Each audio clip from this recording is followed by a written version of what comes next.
Apa syarat Indonesia menjadi negara superpower di tahun 2045 di masa 100 tahun Indonesia merdeka kala itu? Ada pertanyaan sebelum menjawab pertanyaan pertama tadi. Apa ada negara dalam 20 tahun membangun bisa menjadi negara superpower? Kita bahas perlahan dan kalau terbukti ada, maka kita harus berkaca pada kenyataan bahwa selama ini yang telah menjalankan negara dalam 20 tahun terakhir ternyata tidak membuat Indonesia saat ini atau 3 tahun lagi menjadi negara superpower. Jadi ke depan, lupakan mereka yang akan menjabat yang punya model pemerintahannya sama dengan mereka yang menjabat dalam 20 tahun terakhir. Mereka semua old mind. Oke, Indonesia ke depan mau berubah total kan? Bukti pertama, di tahun 1918, Jerman kalah Perang Dunia Pertama dan harus membayar kompensasi biaya perang. Namun, di tahun 1936, Jerman mulai agresi militernya kemudian menguasai Eropa. 20 tahun Jerman membangun negaranya untuk menjadi negara superpower dan berhasil. Jepang, di tahun 1945 kalah Perang Dunia Kedua. Di tahun 1964, Olimpiade modern pertama di dunia diadakan di Tokyo. Dunia terkejut dengan kemajuan teknologi dan ekonomi Jepang hanya dalam 20 tahun. Itu bukti kedua. Tiananmen 1989, Tiongkok tumpah darah. Investor barat hengkang dari Tiongkok. Tiongkok di bawah Deng Xiaoping melawan dunia termasuk mengatakan Gorbachev goblok, dan sejak saat itu mereka menjalankan sistem moneter sendiri hingga di tahun 2008 Olimpiade Beijing. Dunia tersentak. Tiongkok menjadi negara sangat kaya hanya dalam 20 tahun. Ketiga itu terjadi dalam kurun waktu 20 tahunan membangun negaranya. Atau kalau kita mau tambah lagi termasuk bagaimana membangun Dubai, city country tersebut menjadi negara makmur hanya dalam 20 tahun.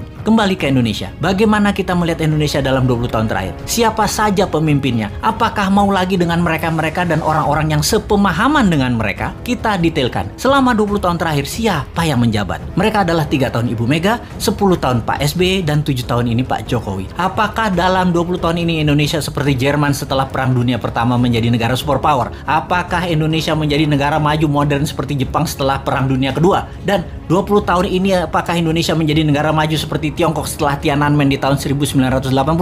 Maka jawabannya adalah belum atau tidak tercapai sama sekali. Jauh dari cita-cita negara modern ala Jepang, negara kaya ala Tiongkok, negara superpower ala Jerman. Apa masalahnya? Karena memang tidak punya konsep bernegara yang mumpuni, yang terorganisir dalam jangka panjang dan kuat strategi bernegaranya baik di dalam dan di luar negeri. Kita tanya lagi, calon kandidat 2024 nanti, siapa yang punya konsep bernegara yang akan membuat Indonesia berdiri di atas kaki sendiri? Atau kita lihat lebih dalam, jangan-jangan kandidat yang ada hanya memirror 3 kandidat terakhir bernegaranya. Apakah sahabat mau ke depan dijalankan pakai cara deket-deket dengan model bernegara 3 presiden terakhir? Rasanya dapat dipastikan Indonesia akan stagnan jalan di tempat. Kita bukan menyalahkan 3 presiden terakhir tersebut, namun mereka sudah menjalankan negara menjadi seperti saat ini dan tetap utuh. Itu hebat. Namun ke depan kita ingin lebih berdaulat lagi, bukan? Beranikah bangsa Indonesia melakukan sesuatu yang baru, yaitu pilih yang bukan mirip-mirip rejim 3 presiden terakhir? Adakah kandidatnya?